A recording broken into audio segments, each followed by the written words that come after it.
We're here in the province newsroom with Emma Louie from the Council of Canadians. And Emma is the primary author of a new report which is expected to go into wider release later this week. And this report is looking at BC's new water legislation, which is expected to come into force in the next little while here. Emma, can you tell us a bit about this report? Sure.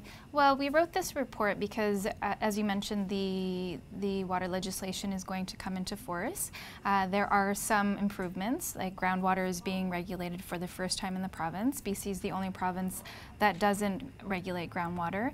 They're also considering environmental flows, and they have created a section about communities developing water sustainability plans. So that's all good, and you know, a lot of people fought for that, so it's great to see. But we do think that there still are some major gaps in the legislation. A lot of people during the public consultations called for a recognition of the human right to water. Water is a public trust, which means that water needs to be held in trust by the government. So the government has a duty to protect water for communities and not allow it to be abused or polluted by private companies or for private interest. And so, you know, we're also seeing the system, first in time, first in right, being transferred over to groundwater regulation, and that raises concerns because, you know, the way that water is going to be allocated is not based on the purpose, but rather when a party drew water first, and that raises a lot of concerns because we in BC or throughout BC there was major droughts throughout the summer last year, and we're really needing to see a shift in the way that water is governed, and we can no longer do business as usual.